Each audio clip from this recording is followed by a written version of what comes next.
Gálatas 2, verso 11, Pablo confronta a Pedro porque estaba equivocado, haciendo algo que no correspondía ni a su posición de líder ni en beneficio del evangelio. Verso 11 dice: pero cuando Pedro llegó a Antioquía, tuvo que enfrentarlo cara a cara, porque él estaba muy equivocado en lo que hacía. En Antioquía empezó toda la evangelización, y ahí en esa ciudad desafortunadamente vemos que Pedro tuvo un desliz. Nosotros leemos todo seguido, ¿no? De esa reunión con los líderes de Jerusalén pasamos ya a este aspecto. Pero se cree que no fue inmediato de ese evento del Concilio de Jerusalén por algunas razones que se exponen, y una de ellas es que Pedro en el Concilio de Jerusalén mostró todo su apoyo al apóstol Pablo y no estuvo en oposición en nada de lo que representaba el Evangelio de la Gracia.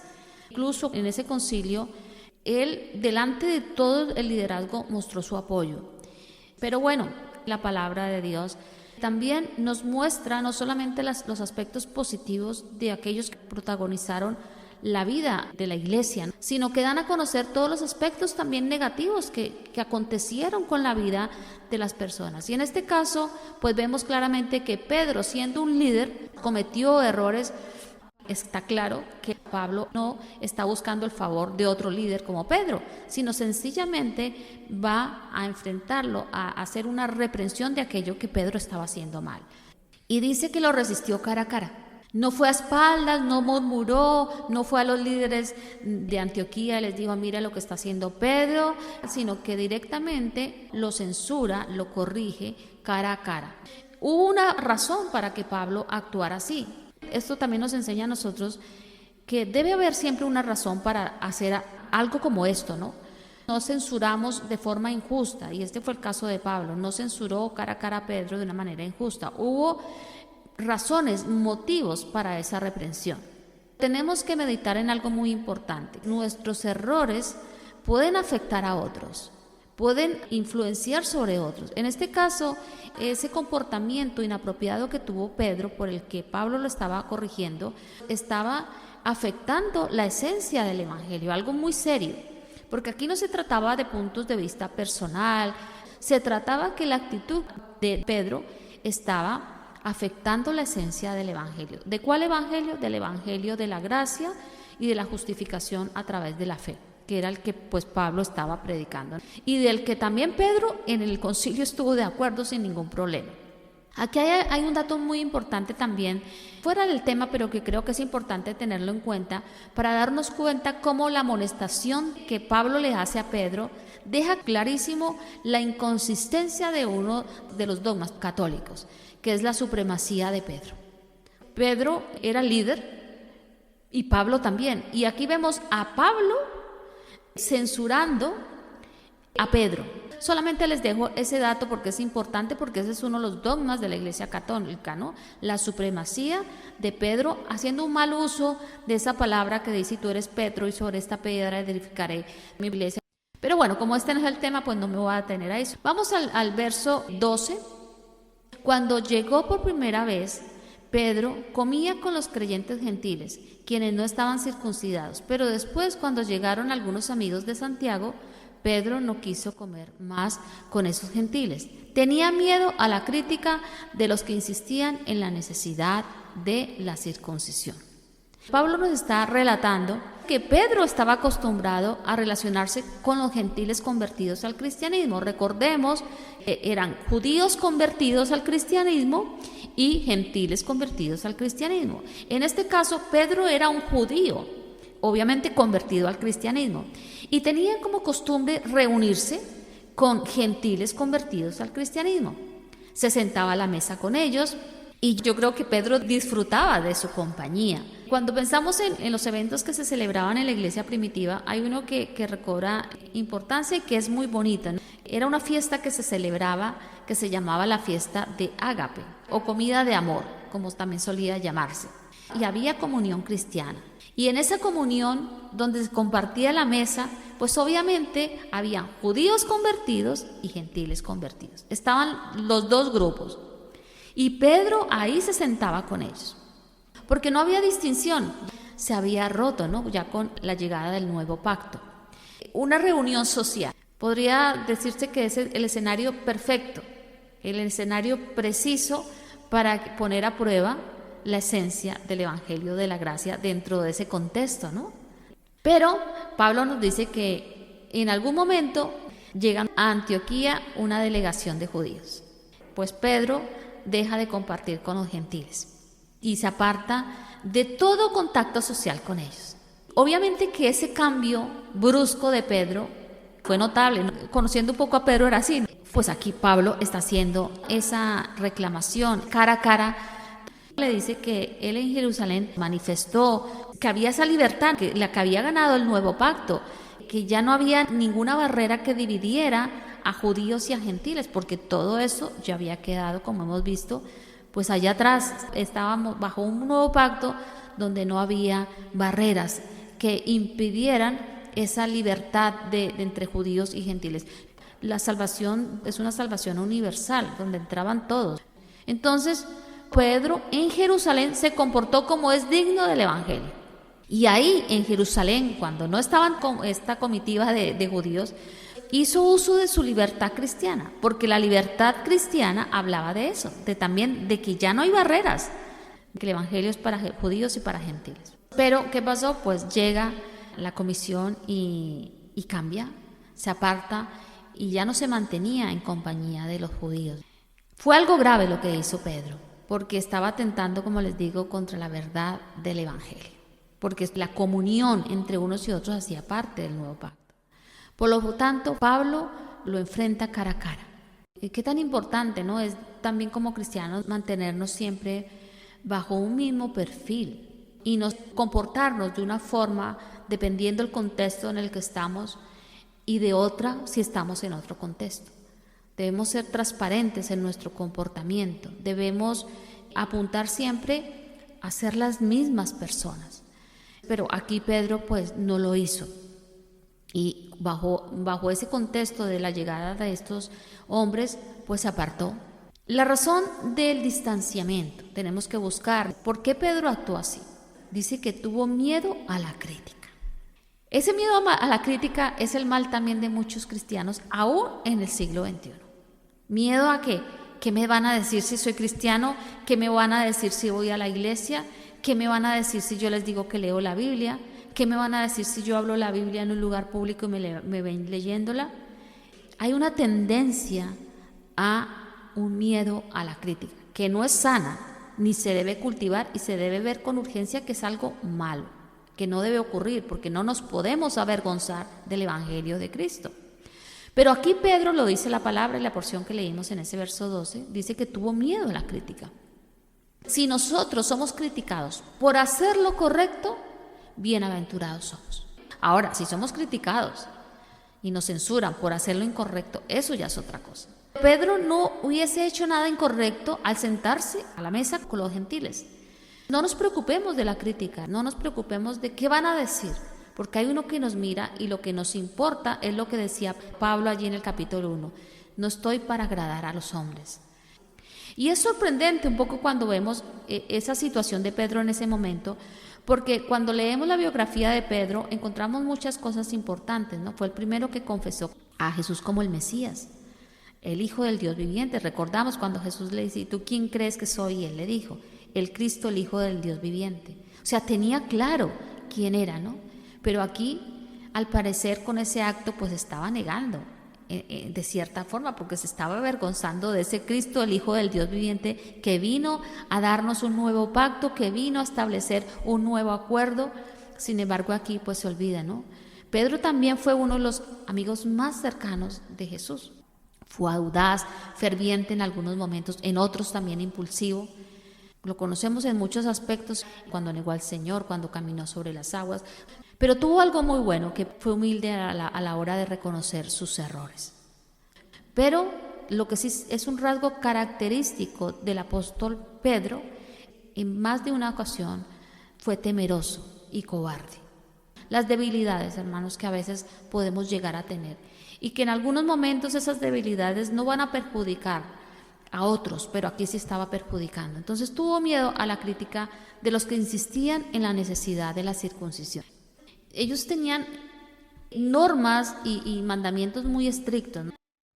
Se establecían a través de la Misná, de esa ley oral también, ¿no? Que no solamente estaba la escrita, sino la oral.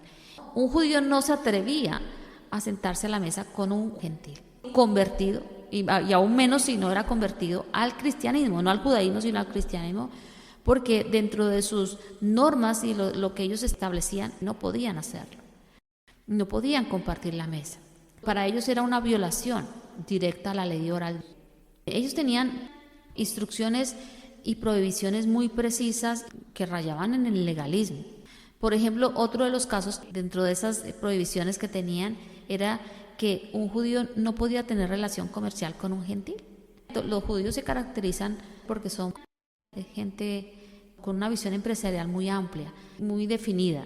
Entonces, en este caso, en estos tiempos, en el contexto que estamos viendo, no podían tener relación, sino entre ellos mismos. Con un gentil, una relación comercial no se podría dar. Si tenían que viajar, tomar algún carruaje para viajar, no podían hacerlo tampoco en compañía de un gentil. No podían dar hospitalidad a un gentil, ni tampoco recibirla de un gentil. Y muchas cosas más que, bueno, no es preciso ahora entrar a decirlas, pero bueno, a manera de que entendamos por qué ese miedo a la crítica, porque sabía que era una delegación de judíos y que posiblemente lo iban a censurar por todo lo que les estoy diciendo. Está claro que quitar todos estos esquemas legalistas en la mente del judío costó mucho, hermano, y sigue costando porque hasta nuestros tiempos hay cosas de estas que se conservan.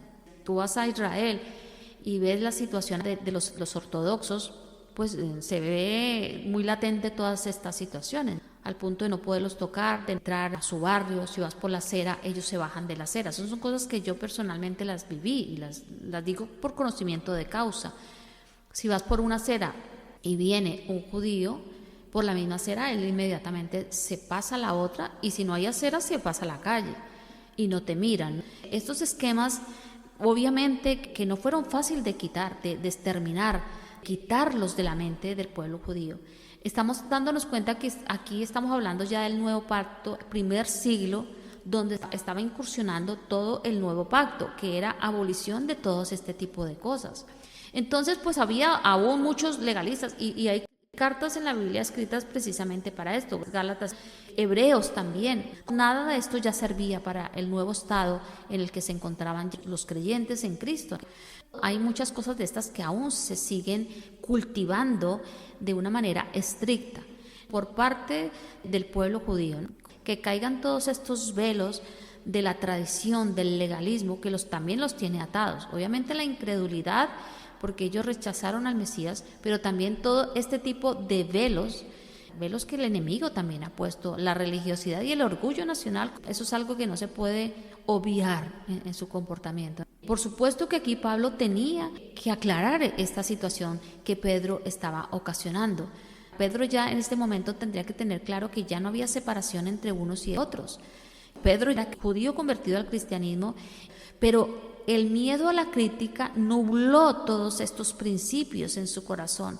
Hizo que se desdibujara todo esto en lo que él estaba. Pedro era un hombre que fue usado por el Señor y que tenía claro que la salvación no era por obras, sino por fe, que el muro de separación había sido derribado, pero el miedo lo paralizó. El miedo a la crítica, hermanos, hay que tener mucho cuidado con esto. El miedo a la crítica nos puede paralizar. Sobre todo nos nubla el entendimiento para que las verdades bíblicas que han sido obtenidas a través de Cristo pues queden como perdidas. Si nosotros tenemos miedo a la crítica, negamos a Cristo. Es algo serio. Y la palabra dice que el que niega al Hijo, Él delante del Padre nos negará. Por lo tanto, esto no puede ser parte de la vida de nosotros. Y si en algún momento ocurre por alguna razón, hay que pedir perdón y resarcir esa falta. Y si tenemos la oportunidad de decir, mira, a esas personas me equivoqué, hay que hacerlo, porque el Evangelio debe estar en un alto lugar en nuestra vida y el resto debe leer eso también. Desafortunadamente, Pedro, por miedo a esa crítica, hizo algo que no es propio de la vida cristiana y menos de un líder. El miedo a la crítica impide que obedezcamos a Dios. Nosotros tenemos que obedecer a Dios aunque seamos criticados, aunque seamos perseguidos, aunque seamos censurados por otros, aunque nos dejen solos, nosotros tenemos que obedecer a Dios. Entonces, el Señor había ordenado aceptar a los gentiles. Ese es el nuevo pacto, entran todos, establecido a través de la sangre de Cristo, aunque como les digo esto venía de atrás, pero bueno, lo deja nuevamente el precedente bien claro, y que tanto judíos como gentiles podían tener comunión, pero Pedro aquí no lo hizo, no aceptó a los gentiles. No hacer lo correcto va a hacer que seamos reprendidos. Ahora, en este caso fue un líder reprendiendo al otro. Si nosotros nos equivocamos en algún momento de nuestra vida, en algún aspecto, y más si tiene que ver con el Evangelio, y ponemos en tela de juicio la integridad del Evangelio, y alguien nos viene a corregir, hermanos, aceptemos la corrección, aceptémosla. No intentemos defendernos, porque entonces agravaríamos la falta. Debemos de aceptar la corrección y recibirla con buen espíritu, porque eso nos va a ayudar a mejorar. Pedro no alegó ni intentó defenderse, aceptó lo que Pablo le estaba diciendo. Y ahí vemos el espíritu que estaba hablando anteriormente, de ese espíritu humilde a la hora de rectificar que tenía Pedro. Igual nosotros tenemos que seguir esa conducta. El verso 13, vamos a leerlo.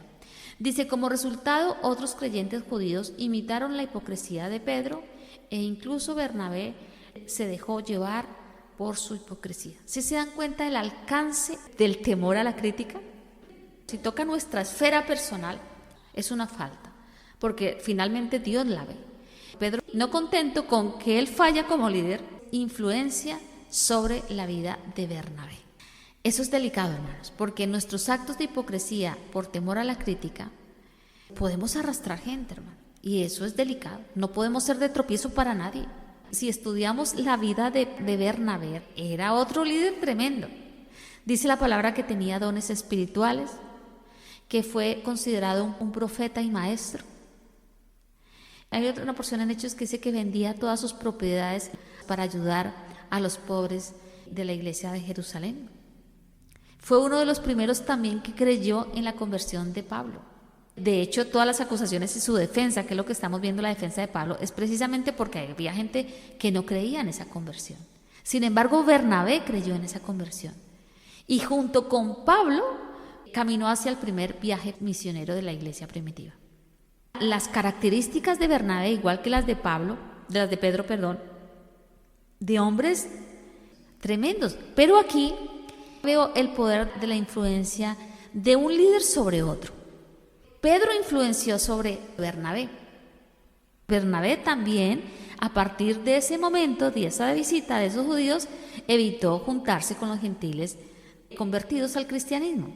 Recapitulemos, cuando están en el concilio de Jerusalén, ustedes recuerdan que el propósito era que Pedro iba a predicar a los judíos el evangelio y que Pablo y Bernabé irían a los gentiles. Ese fue el propósito de la comisión para cada uno. Los dos iban a tener un área de influencia, en este caso Bernabé la iba a tener con Pablo dirigida hacia los gentiles. Pero con la actitud de dejarse influenciar por Pedro, se desdibujó su propósito a lo que había sido llamado, porque él estaba despreciando no a los judíos, estaba despreciando a los gentiles convertidos.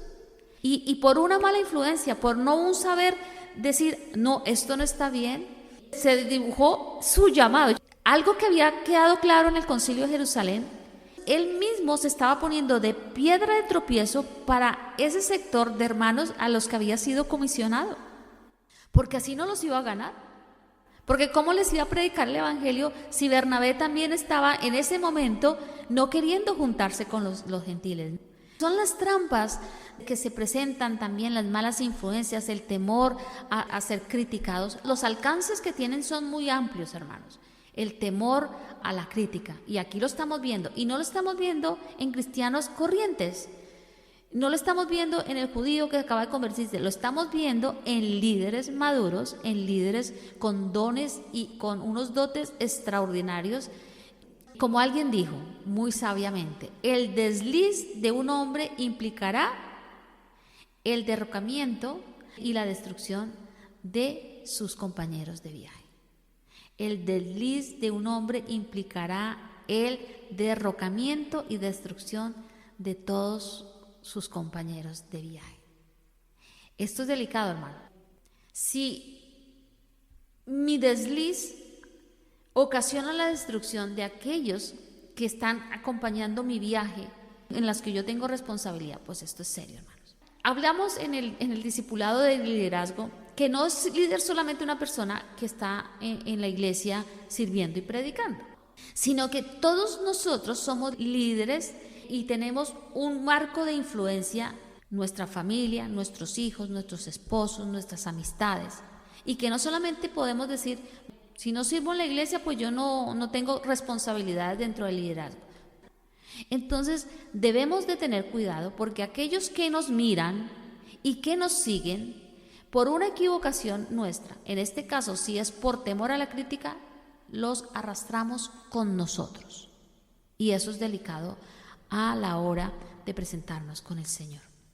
Aquí pues pasó exactamente eso. 2 líderes, primero arrastrados por unos judíos por temor a la crítica y porque se olvidaron de su propósito. ¿Cuál era la comisión de Pedro? Predicar el evangelio a los judíos. Los 2 perdieron la oportunidad, si nos damos cuenta, porque si Pedro, en vez de alejarse de los gentiles, les presenta y les dice, es que ya no hay separación, y yo que sé todos los argumentos bíblicos que le hubiera podido decir a este grupo, pues posiblemente los hubiera ganado para la iglesia, pero no lo hizo. Y en Bernabé igual, y los gentiles, que eran su comisión, pues también estaban sufriendo. Es decir, por parte de las 2 partes hubo pérdida. Pedro arrastra a Bernabé y al resto de los judíos con él, porque a la final arrastró también a todos esos que vinieron.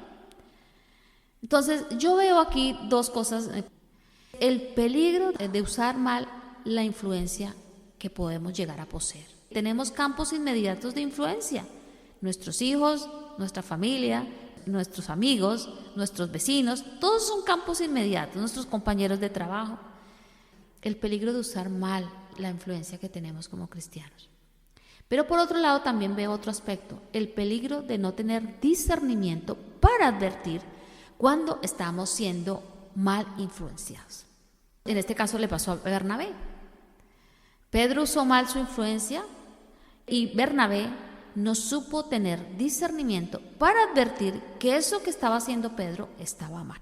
El verso 14 dice, vamos a ubicarnos ahí: cuando vi que ellos no seguían la verdad del mensaje del evangelio, le dije a Pedro, delante de todos los demás, subrayen eso, delante de todos los demás, y le dijo: si tú, que eres judío de nacimiento, dejaste a un lado las leyes judías y vives como un gentil, ¿por qué ahora tratas de obligar a estos gentiles a seguir las tradiciones judías? De alguna forma era lo que estaba haciendo, ¿no? Porque al no sentarse estaba haciendo esa separación. Ahora, aquí hay algo que yo quiero resaltar. Por eso les dije, marquen o subrayen delante de todos. La censura, el reclamo cara a cara que Pablo a Pedro lo hace público, porque la falta que cometió Pedro fue pública. Hace muchos años sucedió en la iglesia y tocó pararnos en el púlpito y aclarar la situación que esa persona estaba diciendo ahí en pleno culto. Se le dio el micrófono equivocadamente y la persona hizo algo equivocado. Inmediatamente, con respeto, pero sí con contundencia, se aclaró que lo que estaba diciendo esa persona era incorrecto y ponía en peligro la verdad del evangelio. Tú no haces nada mal o estás incurriendo en un error o falta de amor cuando hay una falta que se hace pública, sobre todo que atenta contra el evangelio. Hay que hacerlo. Cuando hay más gente escuchando eso, hay que hacerlo para traer claridad. Todo lo que afecta a la iglesia y al buen nombre del evangelio hay que censurarlo. Si la situación se presenta en privado, hagámoslo en privado. estamos conversando con un hermano, dice algo que no es propio del Evangelio, bueno, nos sentamos y le traemos claridad a ese hermano, claridad obviamente bíblica, no conceptos personales, sino lo bíblico, pero en público, y se afecta al cuerpo de Cristo, requiere una reprensión pública. Con esto, Pablo, ¿qué estaba haciendo? Estaba guardando a la iglesia, estaba guardando a los gentiles convertidos. Estaba reafirmando públicamente que la verdad del Evangelio traía la justificación por gracia. ¿Qué hubiera pasado si Pablo se queda callado? ¿Qué idea queda en el ambiente? Queda una idea contraria. Entonces, si Pablo hubiera guardado silencio, se hubiera alterado la esencia del nuevo pacto y la verdad del Evangelio y la justificación por gracia, donde hay una invitación tanto para gentiles como para judíos. Entonces, se sienta públicamente ese precedente de que Cristo había venido para quitar ese muro de separación y que Pedro, por miedo, estaba levantando nuevamente ese muro de separación al no querer tener compañía en la mesa con los gentiles convertidos. Efesios capítulo 2, verso 14. Vamos a leer ahí algo que nos ayuda a comprender un poco más esto. Efesios capítulo 2, verso 14. Dice así: pues Cristo mismo nos ha traído la paz. Él unió a judíos y a gentiles en un solo pueblo, cuando por medio de su cuerpo en la cruz derribó el muro de hostilidad que nos separaba. Lo logró al poner fin al sistema de leyes, de mandamientos y ordenanzas. Hizo la paz entre judíos y gentiles al creer que los dos grupos son un nuevo pueblo en él. Verso 16. Cristo reconcilió a ambos grupos con Dios en un solo cuerpo por medio de su muerte en la cruz, y la hostilidad que había entre nosotros quedó destruida. Cristo les trajo la buena noticia de paz tanto a ustedes, los gentiles que estaban lejos de él, como a los judíos que estaban cerca. ¿Nos damos cuenta de la importancia del acto que hizo Pablo en público? Si Pablo no hubiera recriminado cara a cara a Pedro, todas estas verdades que estamos leyendo aquí hubieran quedado completamente desdibujadas porque, bueno, me quedo callado, me evito el problema. Todo esto hubiera quedado sin claridad. Pablo no estaba agradando a los hombres, lo tuvo claro siempre, ni aún a Pedro, y por eso lo hizo públicamente, porque estaba en peligro la esencia del nuevo pacto, del Evangelio de la gracia, la justificación por fe.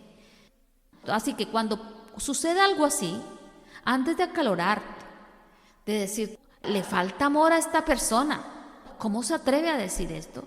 Examina lo que se está debatiendo ahí, examínalo a la luz de la palabra, y si la persona que está haciendo la censura está de acuerdo a lo que dice la palabra, no es falta de amor. Tenemos un concepto muy equivocado a veces del amor. Pablo amaba a Pedro con toda seguridad. Pedro no le aceptó un comportamiento incorrecto, no se lo aceptó, sobre todo porque Pedro tuvo una actitud hipócrita. Por el contrario, Pablo actuó sin miedo a la crítica. Démonos cuenta que él estaba ahí delante de todos. Pedro actuó por miedo a la crítica, Pablo no lo hizo. Lo que hizo Pablo fue correcto. Obviamente, con esa actitud, las convicciones de Pablo quedaron más que demostradas. Miedo a la crítica, presión de grupo, pérdida momentánea de convicciones, favoritismo, hipocresía. Todo esto vemos en estos 3 versículos. Actitudes que dejan ver hasta qué punto el no cultivar nuestras convicciones de fe pueden poner en peligro el testimonio del Evangelio que decimos creer y en el que decimos vivir. Esto es serio, porque las convicciones de fe, si las tenemos firmes como las tenía Pablo, pues a pesar de que se presente todo este tipo de cosas, no vamos a fallar, no vamos a tener miedo. La corrección pública, mientras la falta haya sido pública, vuelvo y repito esto porque es muy importante, debe ser corregida públicamente, porque afecta la verdad e integridad del Evangelio. Proverbios 27:5 dice: una reprensión franca es mejor que amar en secreto. Las heridas de un amigo sincero son mejores que muchos besos de un enemigo. Huimos de la reprensión franca. No nos gusta la reprensión franca cuando alguien nos dice algo que estamos haciendo mal. A los cristianos suelen no gustarles la reprensión franca. Y esto es un grave defecto que al final no nos va a ayudar. Pablo en ese momento tuvo una reprensión franca porque la tuvo sin lugar a duda y que posiblemente causó una pequeña herida en el corazón de Pedro. Puede pasar eso. Pero eso es mejor que recibir besos de enemigos, la palmadita en el hombro cuando estamos haciendo mal. A que no nos llamen la atención cuando lo estamos haciendo mal, cuando estamos incurriendo en una falta que afecta al Evangelio y nuestro testimonio delante de los hombres. Esto es serio, y eso es lo que estaba pasando con Pedro. Y entonces aquí Pablo le hace esa exhortación. La hipocresía es un pecado horrible, detestable. Lo que tengamos que decirle a la gente, digámoselo a la cara. La hipocresía es un pecado tan tremendo que dice que los hipócritas no entrarán en el reino de los cielos. La hipocresía es ese acto de afirmar creer en algo, pero actuar de una manera diferente. Eso lo hizo Pedro. Afirmaba creer en el Evangelio de la gracia, pero actuó de manera diferente. Nosotros somos cristianos y afirmamos creer en el Evangelio. No actuemos de manera diferente a las normas que tiene establecidas el Evangelio. Porque si lo hacemos, estamos siendo hipócritas. Si tenemos un comportamiento delante de unos de una forma y después delante de otros de otra, si nos comportamos delante de los impíos de una forma no digna del Evangelio y después con los cristianos nos comportamos como los más santos, estamos siendo hipócritas.